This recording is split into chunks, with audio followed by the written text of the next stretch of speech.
Today we continue a bit of a series that we've been kind of dipping in and out of over this last year, which is on the Gospel of Mark, slowly working our way through. And today we're going to be talking about how love completes the law. And so if you do have your Bible with you or you got your phone, feel free to navigate to Mark chapter 3. It's one of the versions of the passages that were read just moments ago. But as you're kind of navigating there, I want us to think for a moment about the kind of laws that we each carry. Because each of us has a bit of a list of laws that we carry. We might not have it written down, some of us might, but each of us carries this little list of rules that we want to ensure are maintained. For example, I know at my house, when I open the cutlery drawer, I see the cutlery divider, and I know that spoons go on the left-hand bay, then the forks go in the middle, and then the knives go on the right. Do I see any shocked faces here? Does anyone have a different system to that? Oh, and see how I feel like you violated my law? Do you know what I mean? I had my sister, which was lovely to have. She joined us for a week, just a week ago down from Darwin, and she'd put away the dishes, and it was lovely of her, but I looked open in the drawer, and what's there? Knives in the middle? Are you kidding me? Like, what is going on here? We all have these little rules. I mean, okay, maybe if you're a child here, maybe you have a little rule in your mind that there's a toy or a tool that only you can play with, you know? And so suddenly someone comes over and they touch your stuff. And it's like, whoa, that is stirring me up. That is not right. There is an injustice that has taken place. Maybe you're like me. I grew up in a house where we had one of those kind of display cabinets that had all the crockery that I think was only for use when the Queen came. Does anyone have that crockery set? I don't know why she wants to use crockery with her face on it, but nevertheless, I always remember that's what was in that special crockery cabinet, and cabinet, should I say, and we weren't allowed to touch it. It was like, that was the rule, okay? That was the rule. I had a mate who had, I love this guy, by the way, but just, this is the rules that we keep, right? He had a tea towel, you know, from Country Road. Now, if you know Country Road, it's a fancy tea towel. But he had these tea towels that he would hang over his oven, and whenever we went to his house, that was the display tea towel. All right? So this was not spills, not washing for hands, the display tea towel. So if you had wet hands, if you were bleeding out, no one was to touch that towel. That is for looking only, all right? We all have these rules, right? These little rules. But we do it's amazing how even when those little rules that we have in our own spirit are broken, how they stir us up, right? And they kind of go, why does that affect me the way that it does? And then the bigger question is, when do you allow that law to be broken? Is it when there's a special person to you is playing with your toy? Is it when it's your sister and so you kind of let it go, but then you change it later when they're not looking? You know, when do you allow one of your rules, one of your laws to be broken? Well, this is exactly the question that Jesus was posing, but at a completely bigger level when it comes to the idea of Sabbath and how people ought to respond. So we're going to dive in. I'm going to do a bit of background. We're going to have a little bit of context. Then we're going to talk about how this idea of law and love interweave in the mind of Jesus. So here we go. Just a reminder. Another time Jesus went into the synagogue and a man with a shriveled hand was there. Some of them were looking for a reason to accuse Jesus, so they watched him closely to see if he would heal him on the Sabbath. Now, I'm just going to pause there. In the Gospel of Mark, this follows directly on from another lesson on Sabbath, which is when Jesus and his disciples are walking through the grain fields and they're hungry, and so they pick heads of grain, and they get accused of doing work by picking the heads of grain. And Jesus has some pretty strong things to say about the fact that, David and his companions back in the Old Testament did some of this, so why are you judging me and my companions? And he talked about the Sabbath was made for man, not man for the Sabbath. This was his this key line. It follows directly on from that story, this story around Jesus now in a synagogue and this man with a shriveled hand, and them looking for a reason to once again accuse Jesus of doing work on the Sabbath. Now, if you're not too familiar with what Sabbath was about, Sabbath was actually about a covenant. So Sabbath was established back in the Old Testament between God and Israel, and obviously it's particularly highlighted in the Ten Commandments. You shall keep the Sabbath day holy and set apart But there's actually two references or reasons that the Israelites are instructed to keep the Sabbath. First of all, it says this in Exodus 20:11, "For in 6 days the Lord made the heavens and the earth, the sea and all that is in them, but he rested on the seventh day. Therefore he blessed the Sabbath day and made it holy." So there's this imitation factor within Sabbath. Yeah, so it's like God did it, so we ought to do it.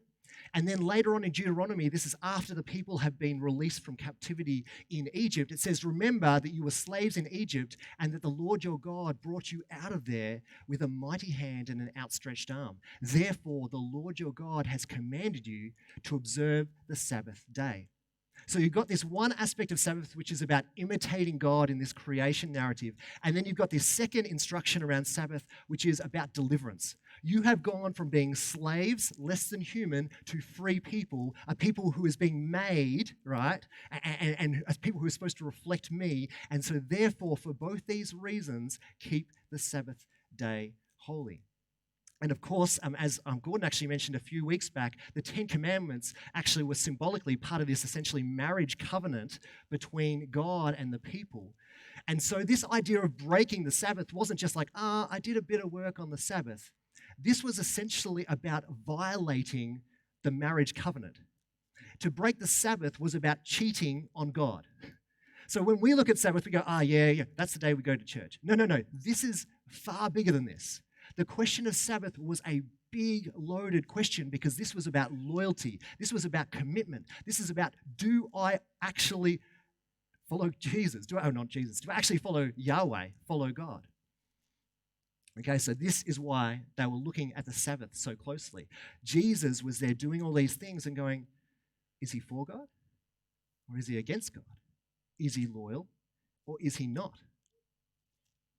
Let's continue. Jesus said to the man with the shriveled hand, "Stand up in front of everyone." Then Jesus asked them, "Which is lawful on the Sabbath? To do good or to do evil, to save life or to kill?" But they remained silent. He looked around at them in anger and deeply distressed at their stubborn hearts and said to the man, "Stretch out your hand." He stretched it out and his hand was completely restored. Then the Pharisees went out and began to plot with the Herodians how they might kill Jesus.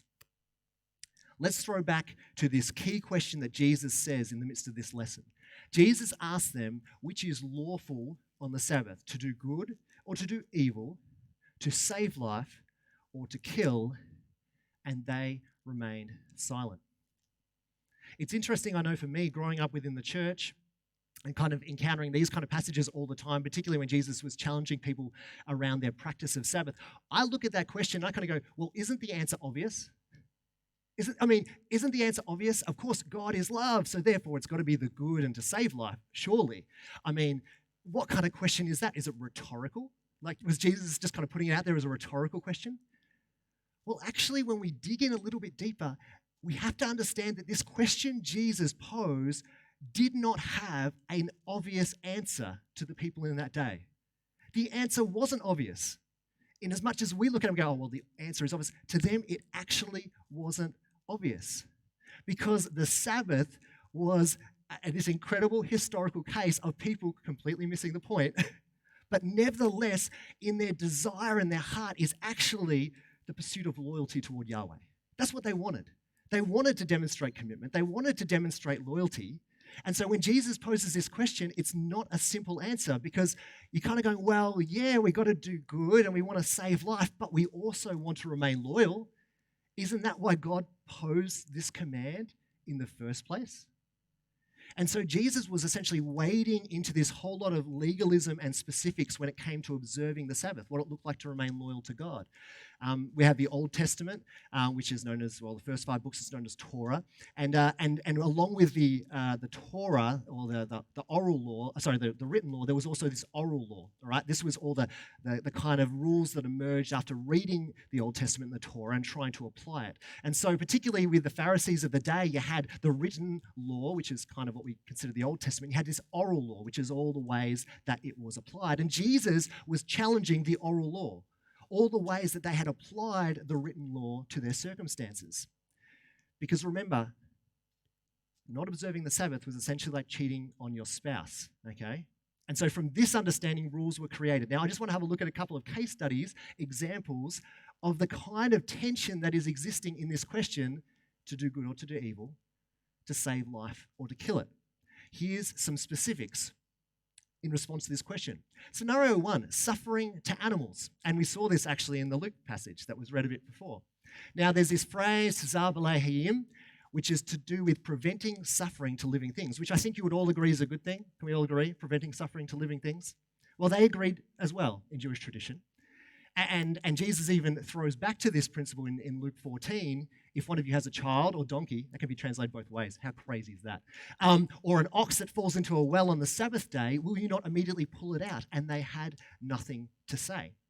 You see, even though in the oral law, a donkey was not allowed to be untied to do work, okay, it could actually be taken out and fed and watered, okay, so that it wouldn't suffer all day. This was part of their law. It can't work, but it can be fed and watered.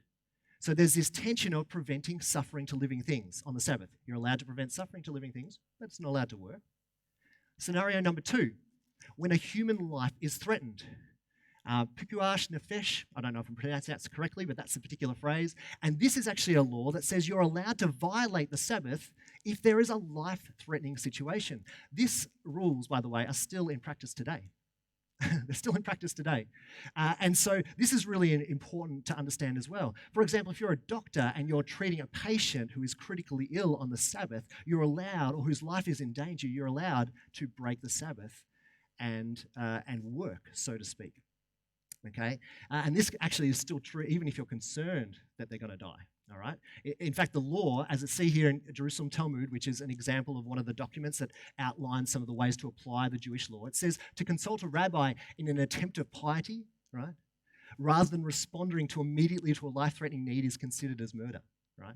So if you're kind of like, am I supposed to help this person? I would co-consult a rabbi because I want to remain holy, and that person dies, it's considered, your piety is considered murder. Yeah? So again, I just want to identify this tension that exists. Yeah? So Sabbath is important because of this loyalty, marriage commitment, but there's this animal thing, there's this life-threatening situation thing, and there's one more. Times of war. You might ask the question, well, what do they do in times of war? Surely they can't all just drop their swords on the Sabbath. Well, actually, in Jewish tradition, the laws of Sabbath and the Jewish holidays may be suspended in times of war. And in fact, the earliest known time of this was 167 BCE, which is before Jesus, right? So this is within the minds of the people who would have been being prompted this question when the Matthias and the Hasmoneans declared it was permitted for their fighters to defend themselves essentially on the Sabbath day. And particularly within Jewish law, if there is an aggressor or a rodef, you're allowed to kill them, all right?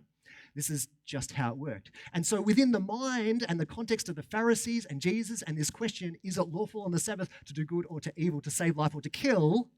Suddenly we realize this isn't as simple as, obviously, it's to save life and to do good.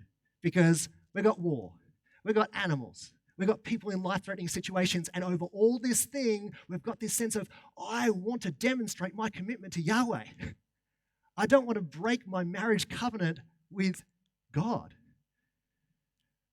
Do you see how it's a little bit more complex than just going, oh, well, that's an obvious answer?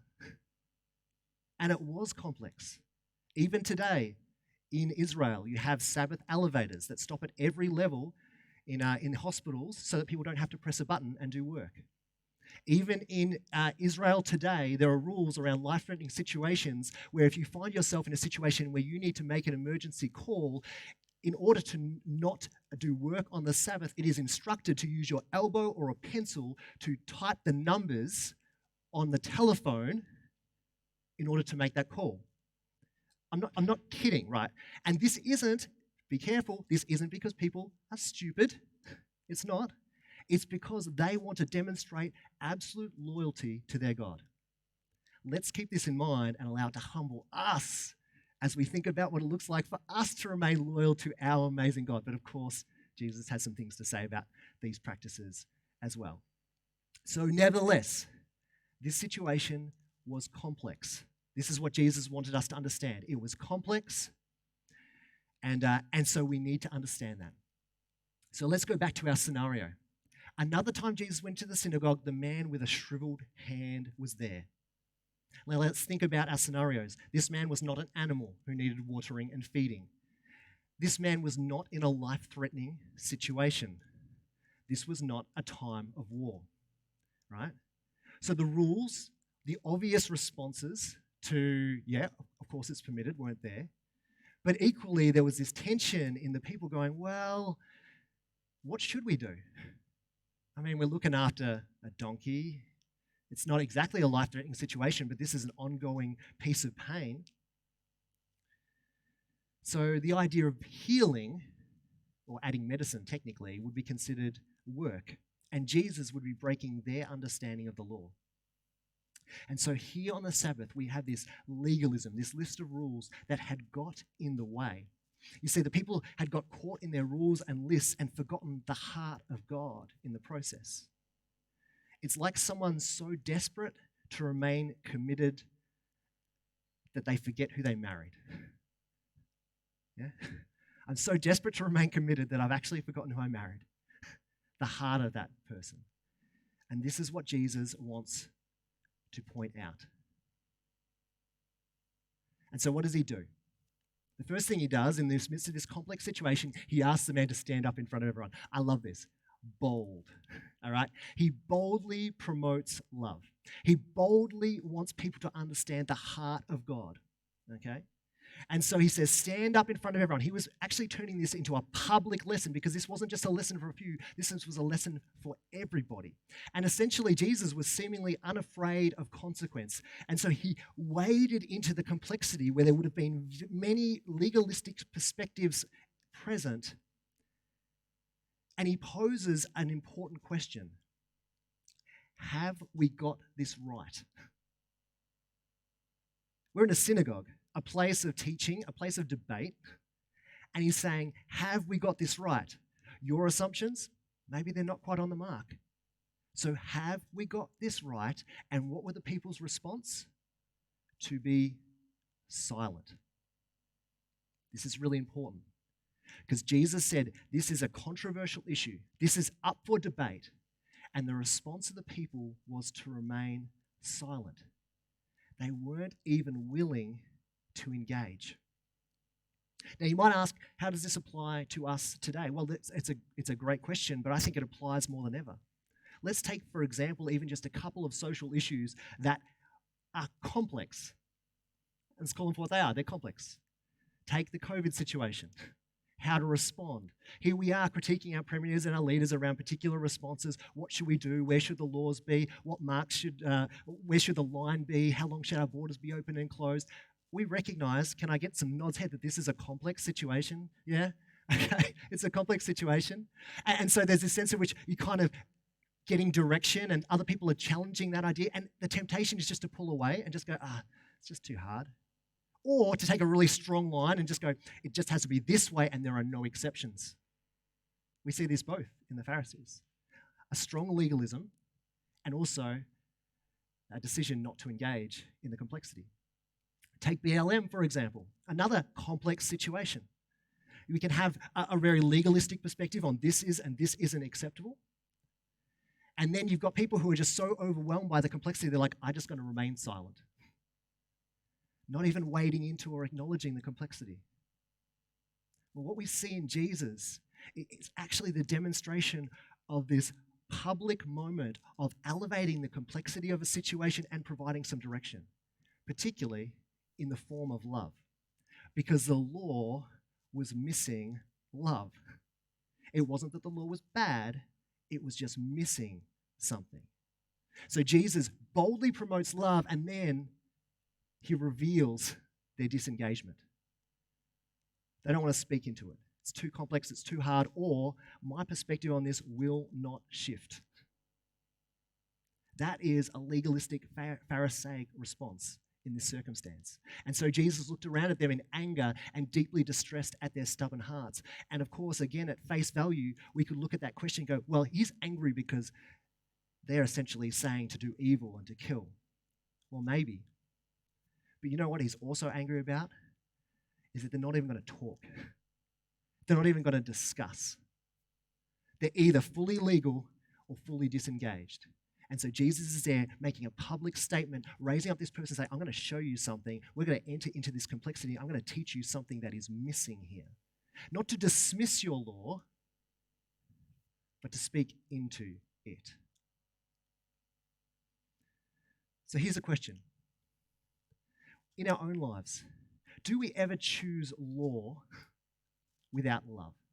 Because this is what was going on with Sabbath. Are there any situations where we choose law without love? Like, let's just take some simple examples. I work in youth ministry, so I hear this all the time. And my point up here today isn't to say, oh, this is the right way to go about it. I'm just saying this is an example of a complex situation. I've got youth who talk to me about the fact that their parents won't let them have mobile phones till they're so-and-so age. Or my parent won't let me date until I'm so-and-so age, 30 or whatever, you know. Okay. These are the kind of conversations that happen. Now, would you agree that this is a complex situation? Can I get some nods? Yeah, right. Right, because the parent's heart is in the right spot, right? Right, they're looking after their kids. They want to see them thrive. They want to see them flourish. The heart, right, is in the right spot. But sometimes it can turn into kind of a legal 16 or whatever it is. You know, it doesn't really matter. Like, that's between you and your kids and the complexity. But it can turn into this legalistic 16. And then when circumstances change, sometimes we can respond the same way the Pharisees did. Nope, that's how it is. Or are we open to at least a conversation that demonstrates love? Doesn't necessarily mean that the perspective is going to change, but are we open enough to actually have a conversation to invite the kids in and say, well, let's talk about what the heart behind this is.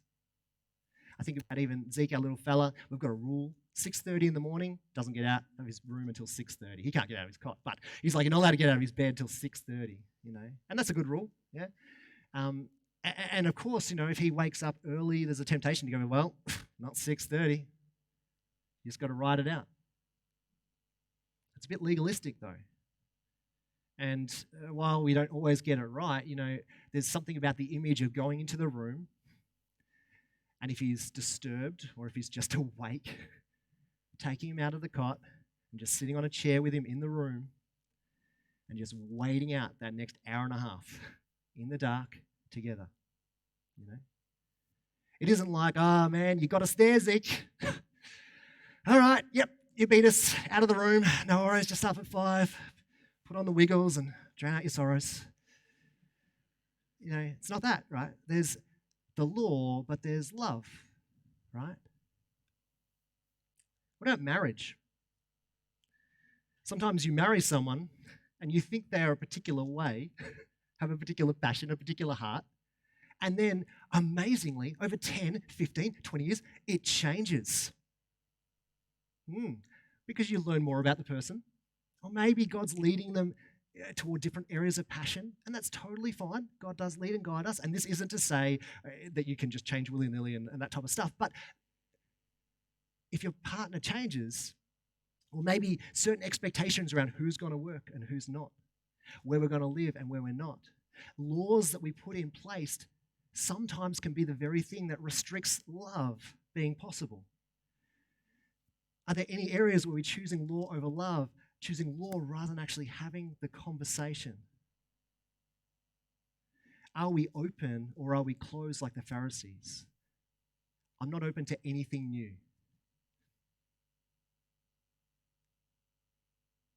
This is a challenging question for us and perhaps not one that you thought might come up in today's message.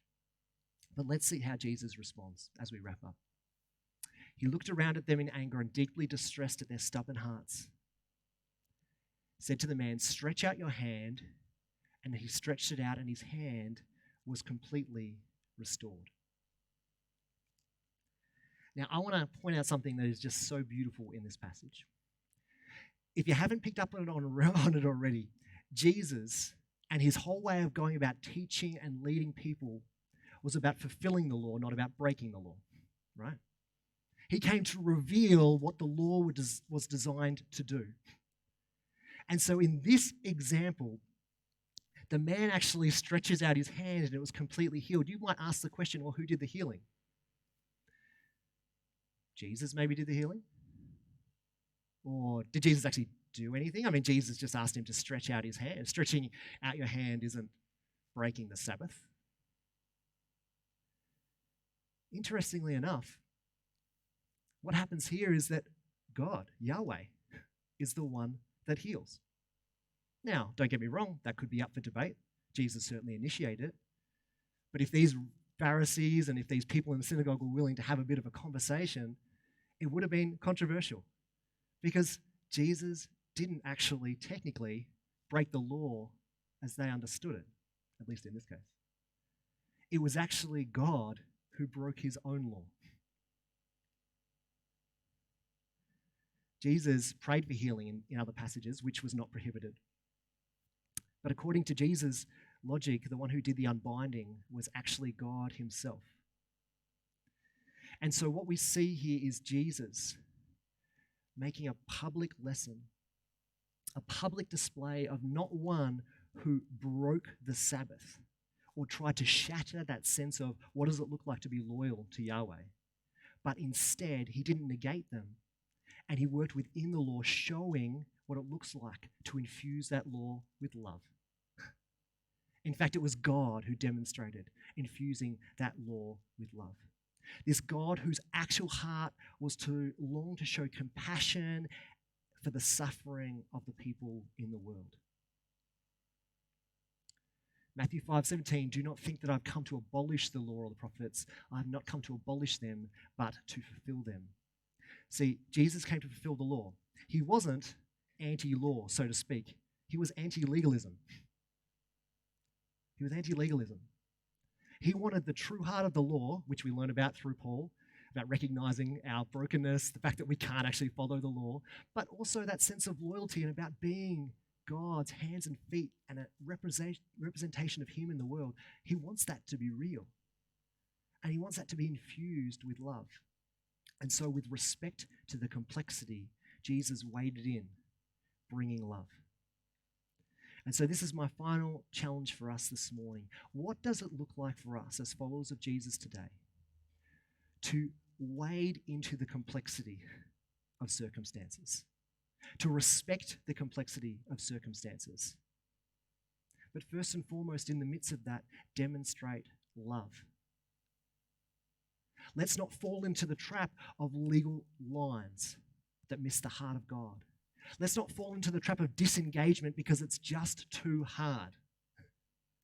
But rather, let's acknowledge, just like Jesus did, the complexity, and then take our opportunities as best we know how to reflect the heart of God and infuse love and care into those circumstances.